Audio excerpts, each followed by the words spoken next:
갈라디아서 1장 11절에서 24절까지 말씀. 할렐루야. 한 주간 평안하셨습니까? 자, 오늘은 은혜의 삶, 은혜의 복음이라는 제목으로 은혜를 나누겠습니다. 우리가 지난주에는 진짜 복음, 가짜가 아닌 진짜 복음, 그 진짜 복음, 진짜 사도가, 하나님께서 세우신 그 사도가 그 진짜 복음을 전하는 것, 그 말씀을 우리가 나눴는데, 우리 그리스도인, 진짜 그리스도인은 어떤 사람일까? 우리 오늘 그것도 한번 생각해 봤으면 좋겠습니다. 여러분 각자가 살아오면서 여러분 삶의 이야기, 우리 교회에서 사용하는 단어로 얘기하자면 간증할 만한 일들이 있으실까요? 이 간증은 신앙에 대한, 내가 어떻게 예수님을 믿게 되었고 예수님을 믿고 나서 어떤 은혜를 경험했는지 그런 얘기를 나누기도 하고요. 또 그까지는 아니라 할지라도 내가 이때까지 살아오면서 내 삶에 어떤 이런 일들이 있었는지 그런 것들이 아마 여러분 삶 가운데 다 있을 겁니다. 제가 어쩌면 저는 여기 앉아있을 사람이 절대로 아닌데 정말 하나님 은혜로 지금 여기 앉아서 예배하고 있습니다. 이렇게 말할 수도 있을 거고요. 그런 그리스도인들은 간증이 있어야 되는 사람들, 이야기거리가 있어야 되는 사람들, 사연이 있는 사람들입니다. 요즘 이런 표현을 많이 하더라고요. 서사가 있어야 됩니다. 그죠? 어떤 기업에 지원할 때도 또 자기를 소개할 때도 그 서사가 있다면, 지금까지 이런 일들이 있어서 제가 오늘 여기까지 왔습니다 하는 것들이 있다면 아마 거기 자기 자신을 어필하기가 아마 더 좋지 않을까 싶습니다. 우리는 누군가의 어필하기보다는 내 스스로가 신앙에 있어서의 서사도 있어야 되지 않을까. 지금 당장 이렇게 얘기하니까 딱히 정확하게 떠오르는 얘기가 없을 수 있지만 사람들의 얘기를 듣다 보면 맞아, 나도 그런 거 있어, 나도 이랬었지 하는 것들이 분명히 있을 겁니다. 저는 만약에 이런 얘기를 하자면 치킨 하나 시켜놓고 우리 야식 먹으면서 하자면 아마 거의 밤을 새지 않을까 싶습니다. 신대원에서 제가 같은 동기들과 어떻게 해서 신학교까지 오게 됐습니까? 라는 주제가 나오기만 하면 누구나 할 것 없이 그냥 밤을 샐 정도로 이야기거리가 많더라고요. 다들 그런 것 같아요. 그런 것처럼 우리의 삶 가운데 그리스도인들이라면 그런 서사가 있어야 되지 않을까라는 생각이 듭니다. 특별히 우리 그리스도인들은 예수님에 대해서, 하나님에 대해서, 성령님에 대해서 할 이야기가 있어야 되는 거죠. 할 이야기가 있다는 것은 경험해 봐야 한다는 겁니다. 성령의 은혜가 어떤 것인지, 하나님께서 날 어떻게 인도하셨는지, 이제 막 믿기 시작한 믿음의 시작 단계에서는요, 정말 요만한 기도 제목까지도 하나님께서 응답해 주십니다. 여러분 경험해 보셨는지 모르겠지만 이제 막 믿기 시작하신 분들은 정말 지금도, 제가 지난주도 신방하다가 어른들 신방 하면서 같이 얘기를 하다가 그런 얘기를 들었어요. 그때는 제가 처음 믿을 때는요, 하나님이 온갖 기도 제목을 다 들어주셨어요. 이런 이야기들 들었습니다. 그래서 저도 그랬던 것 같아요. 근데 저는 워낙 어릴 때부터 그냥 교회가 제 삶 가운데 하나였기 때문에 그런 자잘한 기억은 사실 저는 잘 없지만, 제가 사역하는 가운데 들었던 많은 얘기들, 예를 들면 이제 믿은 지 얼마 안 됐을 때는 어디 공연에 혹은 어떤 회의에 늦어서 막 차를 타고 하는데 주차장에 딱 도착하자마자 바로 올라가면 이게 되는데, 근데 이 주차장에서 시간을 조금만 흐비하면 이게 큰일 날 상황인 거예요. 그래서 막 주차장에 다 와가는데 기도하는 거면, 하나님 딱 제가 들어가는 거기에 딱 한 자리만 나오게 해주십시오. 막 이렇게 기도하면 짝에 딱 들어가면 거기서 앞에 한 대가 딱 나오는데, 그런 일들이 있습니다.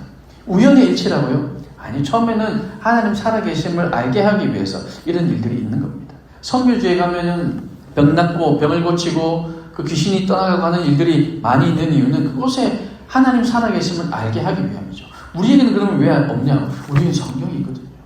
우리에게는 이미 믿음의 선배들의 간증이 많이 있거든요. 우리에게는 나에게 비록 그런 일이 일어나지 않는다 할지라도 믿을 수 있는 일들을 하나님께서 너무나 많이 준비해 주셨거든요. 그래서 우리에게는 좀 덜할 뿐입니다.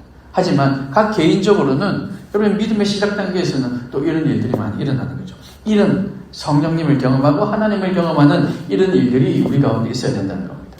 예수님을 만난 이야기, 그것으로 자신의 인생이 바뀐 이야기, 이런 일들이 우리에게 있어야 하고, 이런 일들로 인해서 우리의 가치관이 바뀌고 삶의 목표가 바뀌고 삶의 의미가 바뀌고 내 소망이 바뀌는 이런 사람들의 이야기, 그것이 바로 그리스도인들의 이야기일 것입니다. 내 삶에 찾아오셨던 주님을 전하며 복음을 증거하는 것처럼 오늘 본문의 이 바울은 자신의 삶을 변화시킨 바로 그 능력, 그 능력의 복음, 이 진짜 복음, 이 복음을, 그리스도의 복음을 갈라디아 공동체에게 오늘 이 갈라디아서를 통해서 전하고 있습니다. 바울의 삶 자체가 사실 복음의 능력이었죠. 바울 사도는 사도는 고사하고 하나님의 자녀로 부름받을 이유가 전혀 없었던 사람입니다.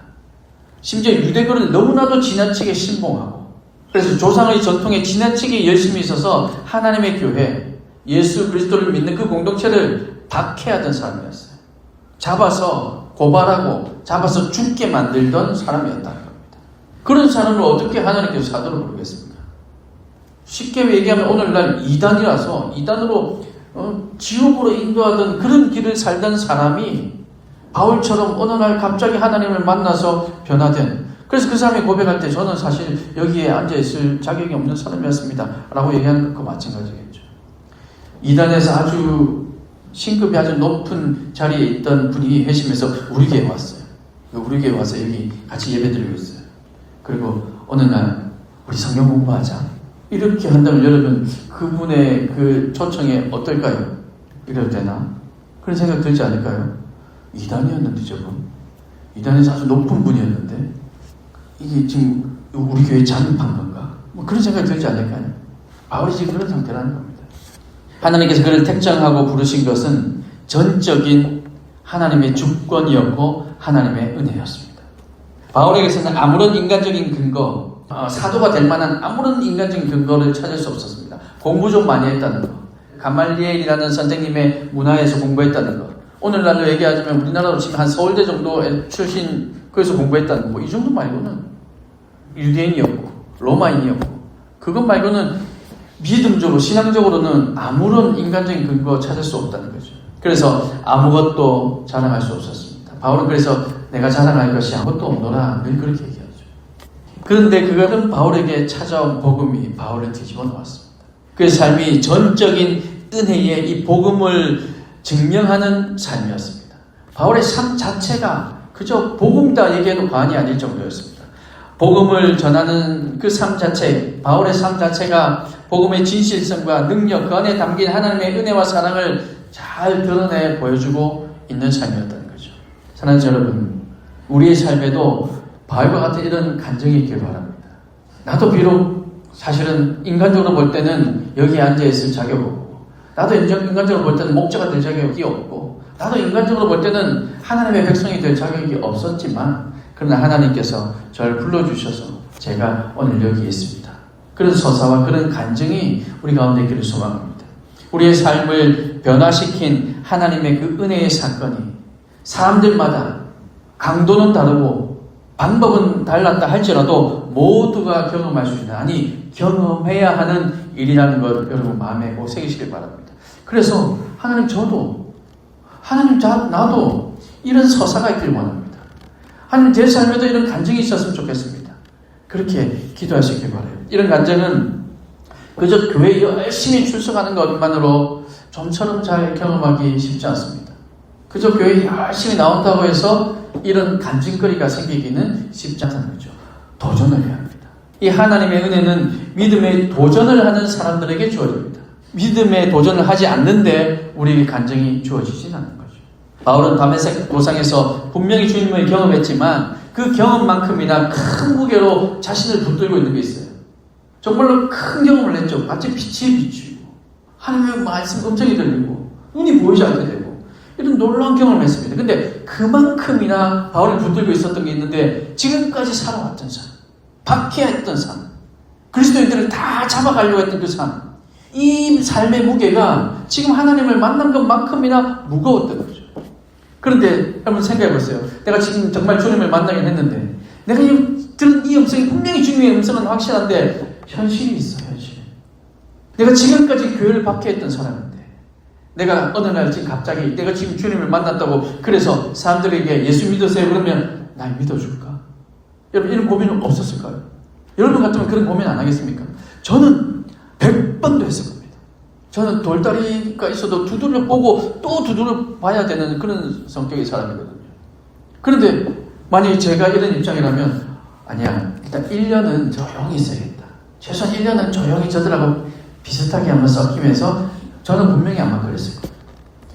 물론 하나님께서 어떻게 해서든 일을 하시겠지만 바울은 자기를 붙들고 있던 그 삶의 무게를 내려놓았습니다. 내가 지금 예수 그리스도를 외치니 아무도 믿지 않을 거야 라는 그 고민들 다 내려놓았습니다. 내가 지금보다는 서서히 저 사람들 곁으로 다가가야지 하는 생각들 다 내려놓았다는 겁니다. 오늘 바울이 2000년이 지난 지금도 성도들에게 모범이 되고 성경에 기록될 수 있었던 것은 바로 이 믿음의 도전이 있었기 때문입니다. 그럼에도 불구하고 내 지금까지 살아왔던 삶이 있었음에도 불구하고 하나님께서 부르셨다면 하나님께서 책임도 지실 거다라는 믿음으로 도전했던 거죠. 처음에는 그랬습니다. 많은 사람들이 바울이 예상했던 것처럼 다 손가락질 했어요. 쟤 그리스도인도 잡아가 계잖아. 심지어 예수님의 제자들도 믿지 못했습니다. 그런데 만약에 1년이 지나고 한 3년쯤 지나고 그때부터 사역했다면 어쩌면요. 뭐 이거 하나님께서 하시길 상황에 따라 다르겠지만 어쩌면 더 믿지 못했을 수도 있습니다. 저거 봐, 저거 이제서서 본색을 드러내네. 뭐 이랬을 수도 있죠. 근데 바울은 그 순간 순종하고 어떤 손가락질이 있더라도 내가 감수하겠다 라는 마음으로 사역을 했기에 바울은 지금 우리에게도 여전히 바울의 삶을 본받아야 할 만한 삶으로 여겨지고 있다는 거죠. 오늘 우리도 믿음의 도전을 할 수 있기를 소망합니다. 예배 가운데 하나님께서 우리의 마음을 만져주시고 믿음을 통해서 도전하실 때 그 믿음으로 그 도전에 순종하는 삶이 우리를 변화된 삶으로 간증이 가득한 삶으로 서사가 있는 삶으로 바꾸신다는 것 여러분 믿으시길 바랍니다. 그래서 여러분 믿음의 도전을 하십시오. 내가 늘 교회와 세상의 갈림길에 있을 때 어떤 도전을 할 것인가, 어떻게 지혜롭게 선택할 것인가, 그때 기도하십시오. 화살 기도라도 하세요. 화살 기도가 뭡니까? 그냥 순간 잠깐 1초, 3초, 5초 괜찮아요. 그 화살 기도라도 하시고 하나님 제가 뭘 선택해야 될까요? 그렇게 그 믿음의 갈림길에 있을 때 믿음의 도전을 하십시오. 그 믿음의 도전 가운데 하나님께서 함께 하시면 그것이 바로 우리의 간증, 우리의 서사가 되는 줄, 우리의 삶을 변화시키는 줄 여러분 믿으시기 바랍니다. 18절 말씀을 우리 같이 한번 보실까요? 여러분 18절 말씀 한번 보십시오. 이렇게 기록되어 있습니다. 그 후 3년 만에 내가 게바를 방문하려고 예루살렘에 올라가서 그와 함께 15일을 머무는 동안 이렇게 기록되어 있죠. 그 후 3년 만에 내가 게바를 방문하려고. 게바가 뭡니까? 게바를 방문하려고. 게바가 뭘까요? 게바가 누굴까요? 베드로. 그 후 3년 만에 내가 베드로를 방문하려고 예루살렘에 올라가서 그와 함께 15일을 머무는 동안 이렇게 기록되어 있죠. 회심을 한 이후, 그러니까 예수님을 그 다메섹 도상에서 만난 그 이후 3년 만에, 그러니까 3년 동안 아직 아무도 안 만났다는 거죠. 예수님 제자들을 만나지 않았습니다. 여러분 생각해보세요. 예수님 제자들이 지금 다 사도들이에요. 그래서 예수님의 제자들은 어떤 눈에 보이는 것은 아니지만 쉽게 말하면 라이센스를 다 갖고 있는 거죠. 예수님의 제자였기 때문에 저 사람이 전하는 건 진짜야. 그래서 바울도 다메섹 도상에서 예수님을 빛으로 만나긴 했지만 그 제자들과 함께 어울리면서 아, 바울 너도 정말 제자가 됐구나 이제. 바울 너도 정말 사도구나 하는 인정을 받을 필요도 있었을 겁니다. 저는 계산적인 인간이라 그런지 아마 그랬을 것 같아요. 가서 친해지면서 봐, 내 말 맞잖아. 이렇게 했을 수도 있을 거예요. 근데 바울은 그러지 않았대요. 아마 그 마음을 짐작해보면 내가 그렇게 하면 하나님을 의지하는 것이 아니라 그 사람의 인정을 내가 의지하는 것이구나. 이런 마음이 있지 않았을까요? 그래서 3년 동안이나 이 제자들을 찾지 않았답니다. 그 말은 그 누구에게도 자신의 회심을 검증받거나 인정받으려고 하지 않았다는 거죠. 독불장군으로 살겠다 이런 의미가 아니었습니다. 사람의 인정이 필요한 것이 아니라 하나님께서 인정해 주셨기에 나는 그 하나님의 인도하심을 붙들고 나가겠습니다. 그러니 하나님 제가 지금 나가는 길에 사람들의 손가락질이 있고 그보다 더한 박해가 있다 할지라도 하나님께서 저를 부르신 것이 맞으면 하나님께서 인도해 주십시오. 내가 가는 길마다 복음의 능력이 나타나게 해주십시오. 바울은 이 마음으로 살겠을 겁니다. 제가 바울 선생님께 물어보진 않았지만 그러지 않았을까요? 그거 아니면 제자들 만나러 갔겠죠. 그런데 사람들의 인정을 구한 것이 아니라 하나님께서 하셨으니 오히려 테스트 해보고 싶었을 겁니다. 이거 진짜 하나님 맞죠? 그럼 제가 제자들 만나지 않을 겁니다. 그리고 하나님 인도하심이 맞으면 제가 갈 테니까 하나님 제 길을 인도해 주십시오. 그렇지 않았을까요? 바로 지금 그런 삶을 살았다는 겁니다. 인간적인 권위, 인간적인 인정 이런 거에서 자유로운 삶을 살았습니다. 그리스도인을 박해하던 자가 그리스도의 복음 때문에 이제는 오히려 자기가 박해하던 자기가 박해를 받으면서 그리스도를 전하는 사람으로 변했습니다. 하나님을 만나고 예수 그리스도의 빛을 보고는 깨달은 대로 겪은 만큼 이제 알게 된 만큼 복음을 전하며 살아가는 거죠. 여러분 주님을 만나셨습니까? 주님의 음성이 들리고 깨달아지십니까? 마음속에서 주님께서 너 이렇게 살아야 돼 라는 음성이 들리십니까? 그렇다면 들리는 그대로 살아야 됩니다. 목사님 제가 사실 기도하는데 이런 마음이 들었거든요. 이거 하나님 마음 맞을까요? 저도 모르기도 하지만 저한테 인정받을 필요가 없는 거죠.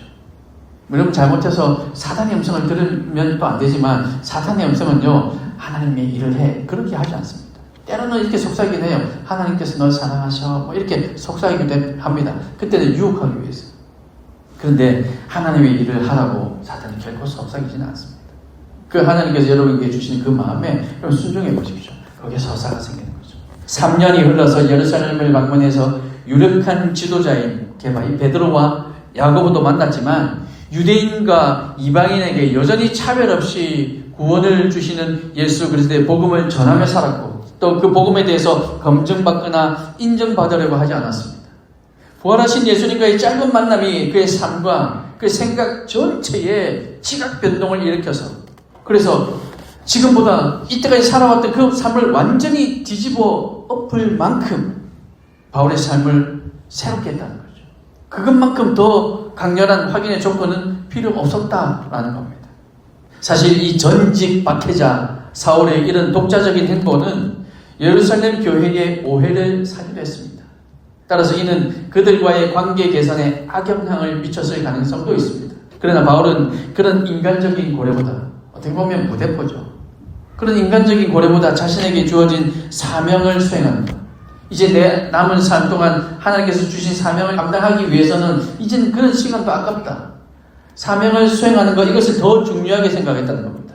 그래서 아라비아와 다메섹에서 머물렀던 그 3년이라는 시간이 바울의 그런 모습을 잘 증명해주고 있습니다. 그곳에서 사람의 인정을 구한 것이 아니라 내가 경험했던 예수님을 전하고 있었던 거죠.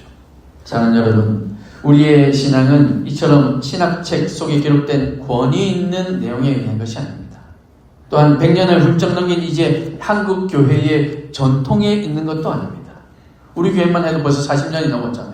40년이라는 그 전통 속에 우리의 신앙이 들어있다. 여러분 그게 아니라는 겁니다. 우리의 신앙은 우리의 삶에 간섭하시고 나의 이야기를 예수님의 이야기로 나의 이야기를 하나님의 이야기로 연결시킨 그 하나님의 은혜에 의한 것이다. 이것을 우리는 깨달아야 합니다. 인간적인 권위에서 우리는 자유로워져야 하고 내 삶에서 직접 하나님을 체험하는 삶, 그 삶이 정말로 살아계신 하나님과 동행하는 삶이고 그 삶이 바로 권위에서 자유로운 하나님께서 주신 그 복음 그대로 살아가는 삶인 줄 여러분 믿으시기 바랍니다. 그래서 여러분 우리에게 주님께서 말씀하시면 그 말씀 그대로 도전해 보십시오. 말씀 그대로 살아보십시오. 말씀 그대로 결단해 보십시오. 그때 주님께서 우리의 삶을 인도하시고 깜깜했던 눈앞, 절벽 같았던 그 앞에 하나님께서 다리를 만드시며 그 절벽을 깎아내기도 하시며 우리를 건져내시는 그 하나님을 꼭 경험해 보시길 바랍니다. 그리고 마지막으로 21절 말씀 한 번 더 볼까요? 21절 말씀에 보니까 이렇게 기록됩니다. 그 후에 내가 수리아와 길리기아 지방에 이르렀으나 이렇게 기록하고 있죠. 수리아와 길리기아는 예루살렘에 많이 떨어져 있는 변방입니다. 예루살렘과 같은 그 중심지에서 사역하는 것이 아니라 이방인의 도시 변방으로 가서 사역하게 되었다는 겁니다. 조금 다른 얘기긴 하지만 제가 이제 사역을 시작하고 전도사가 되고 신학교에 들어가서 찬양인도를 하게 되고 신학교에서 챕플에 거기도 이제 찬양팀이 있는데 그 찬양인도자를 이제 투표를 뽑고 하거든요. 근데 거기 찬양인도자가 됐습니다. 그러고 나니까 다 거기 신학생들이잖아요. 그래서 소모임이나 뭐 이렇게 해서 서울에 있는 모 교회들에서 찬양인도자를 섭외가 들어왔어요. 근데 그때는 제가 무슨 혈기가 있었는지 이런 마음이 들었습니다. 조금 얼굴이 알려졌다고 조금 실력이 있어 보인다고 다 서울로 가면 내가 태어난 고향 부산은 누가 지키냐 그런 마음이 있었어요. 그리고 실제로 제 주변에 많은 사역자들이 서울로 가고 싶어 했어요. 저는 그때 당시 그게 무슨 마음인지 잘 모르겠어요. 서울 가면 뭐가 대우가 다른가? 너무 순진해서 그런 건지 그때는 그렇게 생각했습니다. 그래서 저는 왜 다 서울로 가냐? 난 부산에 있는 사람들도 사람인데 영혼들인데 왜 자꾸 서울로 가지? 저는 정말 그런 마음이 있었어요. 그래서 마음을 많이 정말 그렇게 먹었다면 이미 아마 이 경기도 혹은 서울에 와 있었을 텐데 그때는 그러지 않았어요. 그런 마음이 들지 않았어요. 부산이 변방처럼 느껴졌지만 그러고 싶지 않았습니다. 제가 고등학교, 대학 초반만 하더라도 서울에서 이제 한참 인기가 있는 CCM들 저 때는 누구냐면 최덕신, 아세요 혹시? 최인형? 그리고 어노인팅도 아주 초반에 박철순 간사님 이런 분들이 계세요. 그런 분들의 찬양이 박종호 이런 분들의 찬양이 이제 막 한참 여기서 인기가 없고 나면 빠르면 한 3년에서 5년 어떤 곡들은 한 10년이 지나야 부산에서 알려지기 시작합니다. 그때는 미디어가 발달하지 않았기 때문에 그랬죠. 그런데 이제 한 2000년대가 되니까 뭐 CD 요즘은 실시간으로 벅스, 멜론 이런 걸로 다 실시간으로 들을 수 있잖아요. 근데 그때는 그 정도는 아니었지만 그래도 CD가 나왔어요. 그럼 CD를 사면은 얼마든지 우리도 최신 찬양을 들을 수 있었던 거죠. 그리고 그것을 연습해서 찬양할 수 있었고. 그래서 부산이 그렇게 변방처럼 느껴지고 시대도 약간 서울보다는 좀 뒤처져 있는 것 같았지만 이제 2000년대가 되면서 그러지 않을 수 있어. 우리도 얼마든지 할 수 있어. 그런 마음으로 거기서 사역했던 것 같습니다. 물론 저의 이 마음과 이 바울의 마음 비교할 수 없는 마음이겠지만 바울도 예루살렘과 같은 중심지에서 사역하는 것이 아니라 이방인의 도시 변방으로 가서 사역하게 됐단 말이죠. 바울에게 맡겨진 사명은 이방인의 사도였습니다. 이방인에게 복음을 선포하는 일이 바울에게 맡겨진 사명이었습니다. 이것은 중심 예루살렘이 아니라 변방의 사역이었죠. 그래서 바울은 선교 여행을 다닌 겁니다. 3차에 걸친 선교 여행을 다녔죠. 유명한 자가 되는 것이 아니라 무명한 자로 살아야 하는 삶이었습니다. 오늘날보다 훨씬 더 미디어라는 게 없었잖아요. 바울이 지금 나중에 보면 얼굴로 22절에 보면 그리스도 안에 있는 유대의 교회들이 나를 얼굴로는 알지 못하고 지금 바울은 지나가봤자 그게 누군지도 모른다는 얘기예요. 그러면 예루살렘에서라도 계속 사역했으면 그나마 좀 알려졌을 텐데 그게 아니라 계속해서 선교 여행을 다니면서 모르는 지역으로 모르는 지역으로 거기서 또 저 바닥에서부터 사역하는 그런 삶을 살았다는 겁니다. 유명한 자가 되는 것이 아니라 무명한 자로 살았다는 거죠. 유대 교회들이 바울의 얼굴조차 모를 만큼 그는 중심에서 잊혀진 존재가 되었습니다. 그가 받은 복음이 바울을 그렇게 만들었죠. 사울로 살 때는 그렇지 않았습니다. 바로 복음이 이 여백에 있는 사람들을 위해서 자신을 버린 예수님의 이야기. 그래서 그 예수님의 이야기가 바울의 이야기가 이제 된 것이죠. 자신 역시 그 예수님을 따라서 주변이 되는 이 이방인들에게로 향한 것입니다. 하나님께서 그를 이방인의 사도로 부르셨기 때문에 예수님처럼 바울의 삶 자체가 그가 전한 복음을 반영했습니다.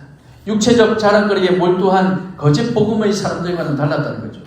길거리에 시장통에 서서 사람들이 많이 보는 그곳에 서서 하늘을 우러러 기도하는 그런 바리새인들과 같이 살지 않았다는 겁니다. 그 시장의 모퉁이에 섰다요. 모퉁이에 섰다는 것은 이쪽에 있는 사람들도 날 보고 저쪽 모퉁이에 있는 사람들도 볼 수 있는 그런 모퉁이에 서서 어디에서든 누구나 볼 수 있는 그 자리에 서서 하늘을 우러러 손을 들고 기도하던 그런 바리새인들의 모습과는 전혀 다른 삶을 살았다는 겁니다. 사랑하는 성도 여러분, 복음은 사도 바울의 삶에 이미 적용이 되었어요. 자신의 삶을 통째로 변화시킨 복음, 그리스도의 복음, 은혜의 복음, 그 복음을 바울은 경험했고 그 복음을 전하며 살았습니다. 그의 삶 자체가 복음의 증거가 되었던 거죠. 오늘 저와 여러분, 우리의 삶도 우리의 삶 자체가 복음이 될 수 있기를 소망합니다.